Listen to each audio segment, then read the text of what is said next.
Olá, muito bom dia, seja muito bem-vindo, seja muito bem-vinda. Estamos começando mais uma edição do Jogo Aberto, hoje recebendo a secretária de Saúde de Marataízes, Sandra Lupin, que vai conversar com a gente sobre os avanços na saúde de Marataízes nos últimos anos, como que andam as questões dos medicamentos lá, os projetos que estão sendo desenvolvidos, mas quem vai falar melhor sobre isso é a própria secretária. Secretária, muito bom dia, é um prazer recebê-la aqui nos estúdios da Aqui Notícias. Bom dia a todos os nossos ouvintes e as pessoas que estão assistindo, né, esse podcast, e a gente está aqui para trazer aí um pouco de informação, um pouco mais, né, de informação à nossa população. E lembrando que se você ainda não é inscrito no nosso canal, se inscreva e ative o sininho para receber as nossas notificações.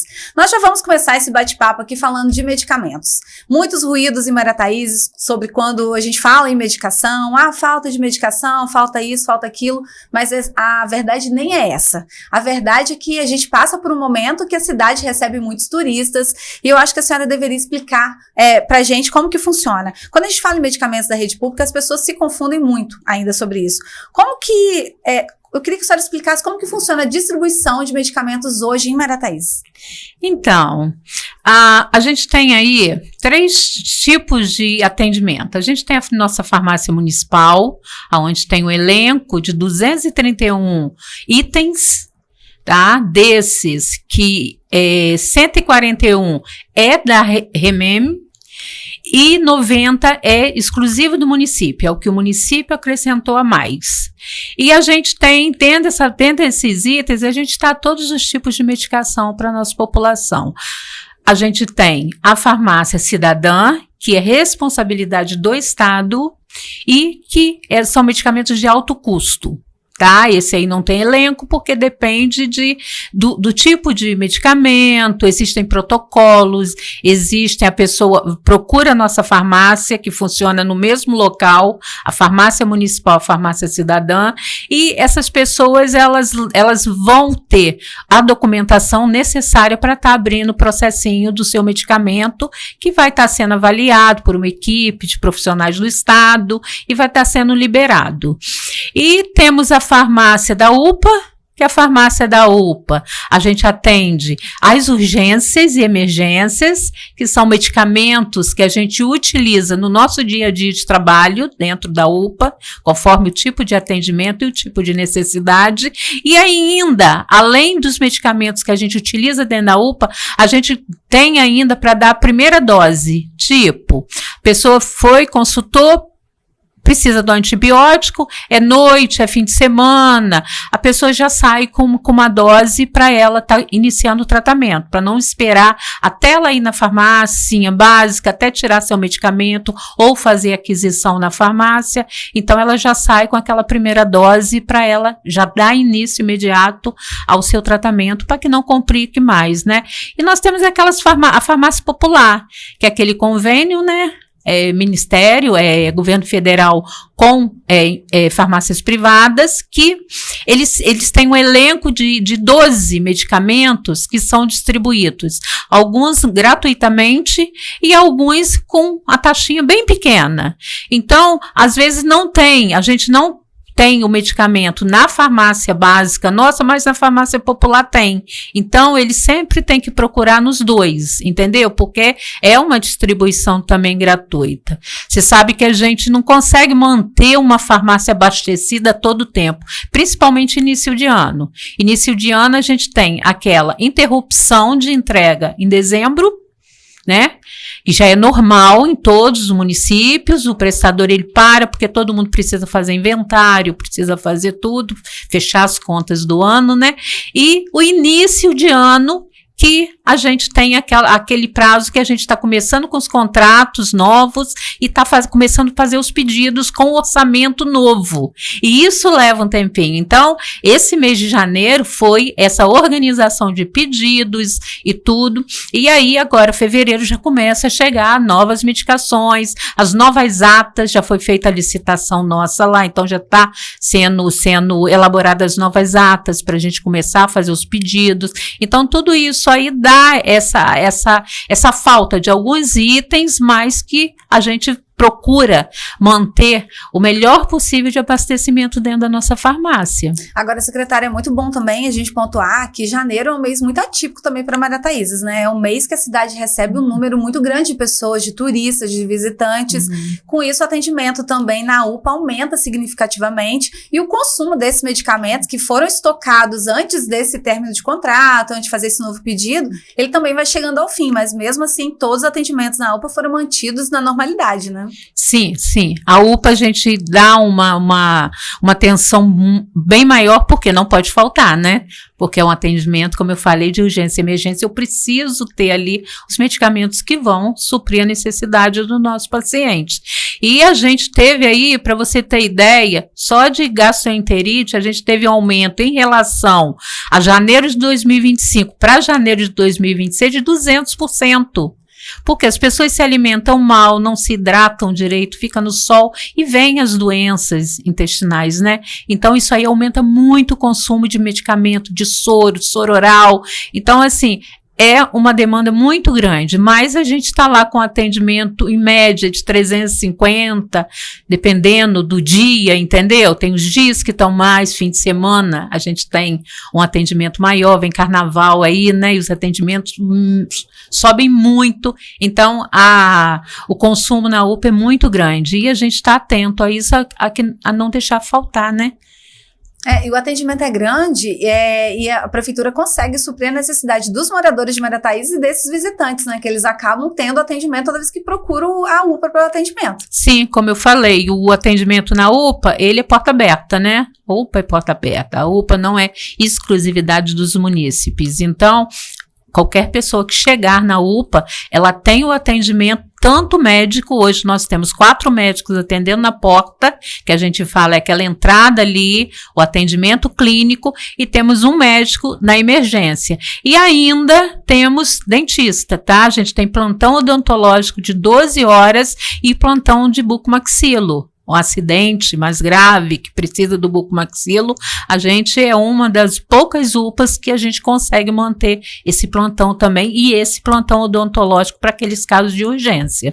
Agora, falando da farmácia básica municipal, Marataízes, ela disponibiliza hoje 231 itens, 90 medicamentos a mais do que o mínimo exigido pela legislação. Então, assim, Marataízes, ela está um passo à frente do que é exigido em lei.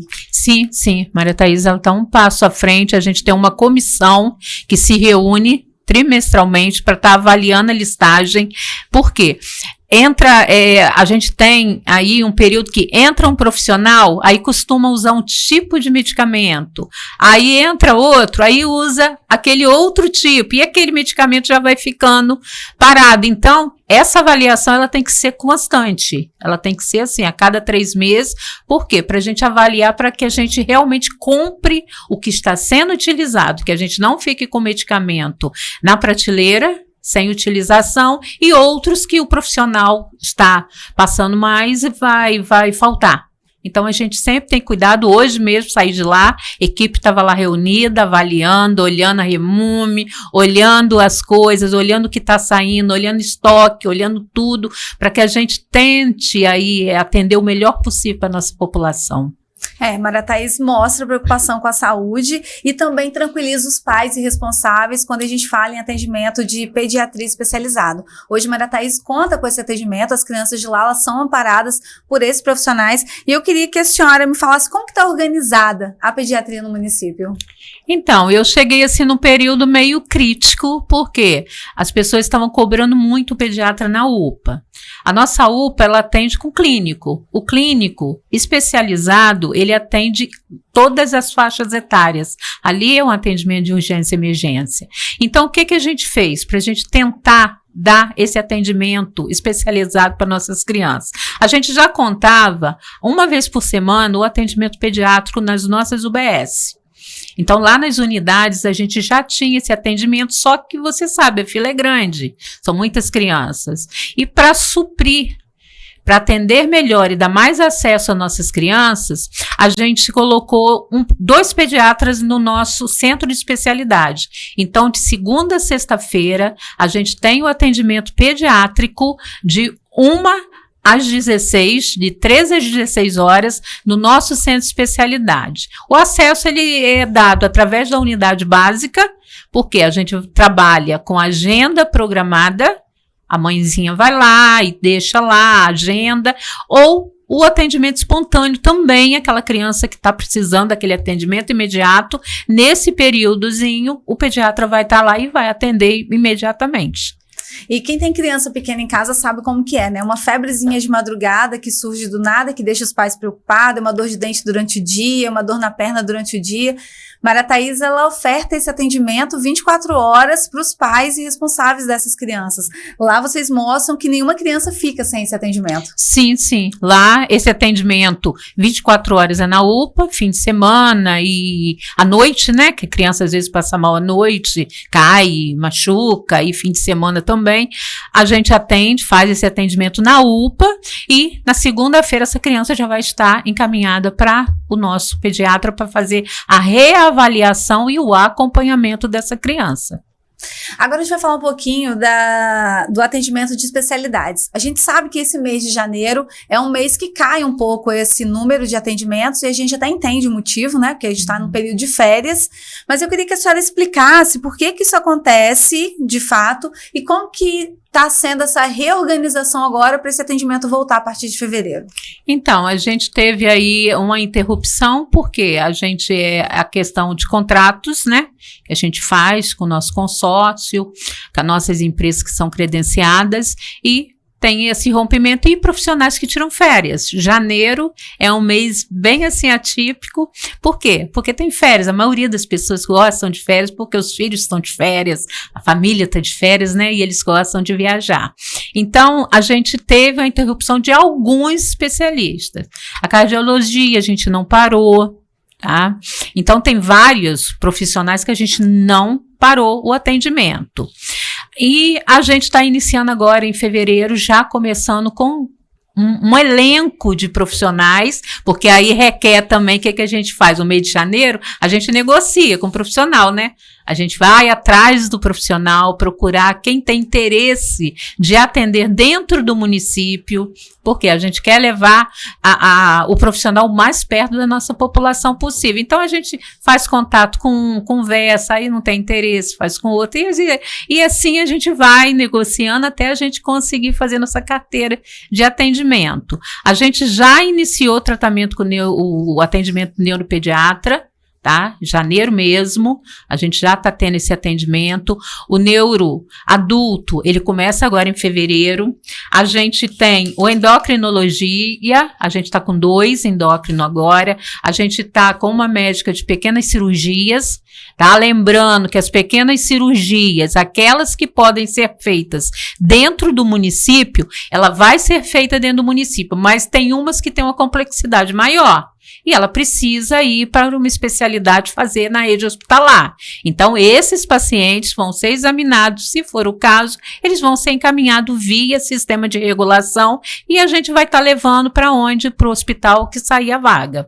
E é até bom a gente explicar um pouco sobre esse sistema de regulação, que às vezes os próprios moradores, eles não entendem. Porque a prefeitura divulga que tem cardiologista, que tem isso, tem aquilo, mas na hora do atendimento tem que ir para outra cidade. São os casos mais complexos, são os casos que exigem um cuidado maior que precisam ser levados. Mas quem seleciona isso não é a prefeitura, né? Isso. Quem seleciona isso não é a prefeitura, é o próprio profissional. Até o profissional da atenção básica, ele é capacitado para isso. Se ele vê que o paciente ele tem uma necessidade de uma complexidade maior, uma cirurgia, a oftalmologia, nós temos oftalmo dentro do nosso município, mas as cirurgias de catarata, pterígio e outras está sendo feita em Alegre.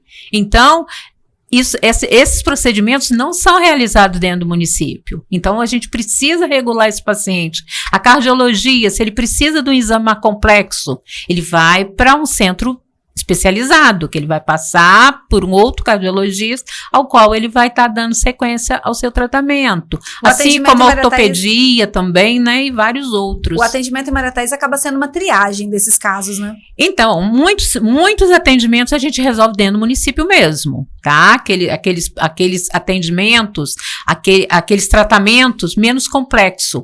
que o nosso profissional, ele tem a tecnologia dentro do próprio município para estar resolvendo o problema do nosso paciente. Mas alguns, eles realmente precisam ir para fora. Então, a gente precisa regular e a gente precisa encaminhar. Outro marco na saúde de Marataízes é a Casa Rosa. A Casa Rosa é tida como marco da gestão do Toninho, mas a gente sabe que é um ganho muito grande para as mulheres, porque é ali que elas têm um atendimento totalmente especializado e totalmente voltado para o cuidado delas. Eu queria que a senhora me explicasse qual o papel da Casa Rosa em Marataízes hoje e como que é feito esse atendimento às mulheres moradoras de lá. Então, a Casa Rosa, a gente tinha um ginecologista atendendo no nosso centro especializado. Só que ficava assim, eu tinha um ginecologista na Casa Rosa, tinha um cá, atendendo o mesmo público. O que a gente fez? A gente unificou isso. A gente fez uma reforma na Casa Rosa, a gente levou todos os ginecologistas nossos para a Casa Rosa, porque a gente quer um atendimento realmente para a mulher, que ali ela chegue e ela seja atendida em tudo que ela necessita. Ali a gente oferta atendimento psicológico, a gente tem odontologia, a gente faz exame de colposcopia ali, entendeu? Tem as ultrações que são marcadas ali, mamografia.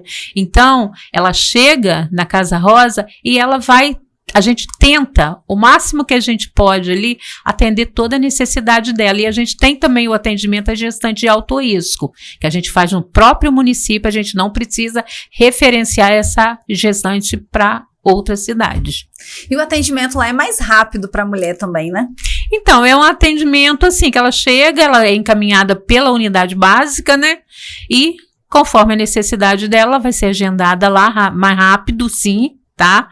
Porque só as gestantes, a gente tem que lembrar que ela tem a odontologia lá não é exclusiva só das mulheres, porque é média complexidade, a gente faz canal, faz coisas mais complexas que na unidade básica não se faz, e essa mulher, ela chega ali e ela realmente tem um atendimento mais rápido, ela é melhor acolhida, ela ali a gente trabalha a questão também da violência contra a mulher, entendeu? A gente tem ali os grupos de terapia. Então, assim, é uma gama, um elenco de oportunidades que essa mulher tem de estar sendo atendida ali e estar sendo ouvida. Não é nenhum espaço de atendimento, é um espaço de cuidado, né? De cuidado com as mulheres. Exatamente, isso. Agora, dentro ainda da Casa Rosa, e o que a gente ainda precisa falar, são os projetos humanizados que a prefeitura oferta também para as mulheres. 2 deles é o Mães que Cuidam e o Enlutar. Eu queria que a senhora explicasse para a gente quais são esses 2 projetos, como eles funcionam, como essas mulheres são atendidas dentro desses projetos.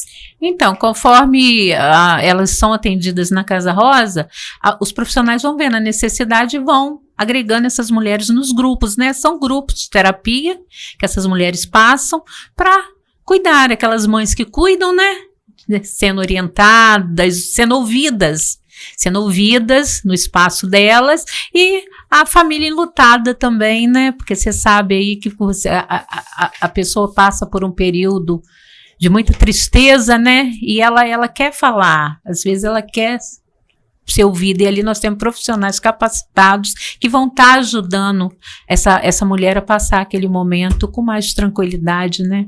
Às vezes elas não sabem como sobreviver diante de uma dor da perda, né? E acho que o que reforça esse projeto, a importância desse projeto, é exatamente esse acolhimento dessas mulheres, dessas mães que perderam seus filhos, que estão passando por um processo de luto e que elas precisam passar por aquele processo, só que elas não podem passar sozinhas. Então a prefeitura, ela se preocupa em mostrar para elas que elas são acolhidas e que elas são cuidadas ali. Exatamente, porque a tendência dessas pessoas, dessas mulheres, é o quê? É se trancar em casa, se trancar dentro delas, entendeu? E não ter com quem conversar, com quem se abrir. No momento em que você tem profissionais capacitados para ouvir, que mostra ela e que ela se sente segura, e que você coloca ela em grupos e que ela vê que tem outras pessoas também passando pela mesma situação, elas começam a se sentir mais consoladas, né? Elas começam a ver, não sou só eu, Então, ela começa a ter aquele cuidado, né, que a gente precisa dar à nossa população. Eu falo que é a nossa população geral, né, não só as mulheres, porque várias homens entendeu? Adolescente, então todo mundo passa por isso. Então, a gente tenta, na Casa Rosa, para as mulheres, a gente tenta trazer esse conforto, esse cuidado. É um cuidado. Agora, secretária, vamos falar da telemedicina. A telemedicina ela é um avanço da medicina, ela surgiu num momento muito ruim da nossa história, na saúde no Brasil, que foi na época da pandemia da Covid, mas que surgiu e ficou como um atendimento mais próximo, mais rápido e mais ágil. Eu queria que a senhora me falasse como está funcionando a telemedicina em Marataízes, como tem sido esses atendimentos lá e como que a população tem esse acesso. Então, nós temos 2 salas funcionando, tá? São aqueles atendimentos, como eu falei com você, aqueles atendimentos de maior complexidade que precisa sair fora do município. Para que o paciente não saia do município no seu acompanhamento, ele vai na primeira consulta, que é presencial, e depois ele é acompanhado dentro do próprio município. Hoje nós estamos aí com nefrologia, angiologia, psiquiatria adulto e neurologia adulto, que está sendo atendido. A gente já tem um percentual da população que está sendo atendido dentro lá do centro de especialidade. A gente tem 2 salas montadas para esse acolhimento, esse atendimento, onde uma enfermeira ela fica junto, uma técnica de enfermagem ou enfermeira, ela fica junto com o paciente para dar as orientações depois, e assim, a gente tem toda uma organização para que esse paciente não precise. Todo o acompanhamento dele, vai mostrar um exame, aí precisa de ir lá, sair. Não, ele vai mostrar o exame ali, porque escaneia o exame, o médico lá vê, conversa com ele, explica, orienta e faz a consulta, e eu acho que é mais um ganho, né, para a saúde. Eu acho que é mais um ganho do SUS aí com a telemedicina, que traz aí muito resultado. E muita agilidade, né, no atendimento. Exatamente. Bom, é isso, eu conversei com a secretária de Saúde de Marataízes, Sandra Lupin. Secretária, antes da gente encerrar o nosso bate-papo, eu queria que a senhora deixasse uma mensagem para os moradores de Marataízes, para falar desse novo momento da saúde, desses novos atendimentos e todos os projetos futuros que os munícipes de lá terão nesse 2026. Então, a gente está aí cheio de planos, né? Porque planos, ano novo a gente vem cheia de gás. Assumi há pouco tempo e assim, estou muito feliz pela oportunidade, né, de estar mostrando meu trabalho em outro município, né, que eu já atuei em 3, agora é o 4, e a gente está com muito projeto. A gente está aí com o projeto da odontologia para pessoa, no programa de pessoa com deficiência, que a gente não tem, principalmente para criança autista, né, então a gente já está modelando esse projeto para estar levando. A gente também está modelando o projetinho do Centro de Especialidade de Atendimento à Criança com Autismo e Déficit Intelectual, que a gente vai ter um local próprio para esses atendimentos, onde ela vai passar por neuropediatra, ela vai passar pela psicóloga, pela fono, pela fisioterapeuta. Então a gente já está organizando esse espaço para poder estar levando esse projeto bacana em convênio com o Estado do Espírito Santo. Então assim, a gente está aí trabalhando, e a gente quer deixar para a população que a gente vai estar trabalhando cada vez mais para melhorar a saúde do nosso povo. Muito obrigada, secretária, pela sua participação. Espero que a senhora volte aqui em breve para falar mais desses projetos. Obrigada e bom dia a todos. Bom, gente, é isso. Saúde de Marataízes em constante evolução, com muitos projetos para 2026. Se você ainda não se inscreveu no nosso canal, se inscreva e ative o sininho para receber as nossas notificações. Muito obrigada pelo carinho e pela audiência, e até a próxima.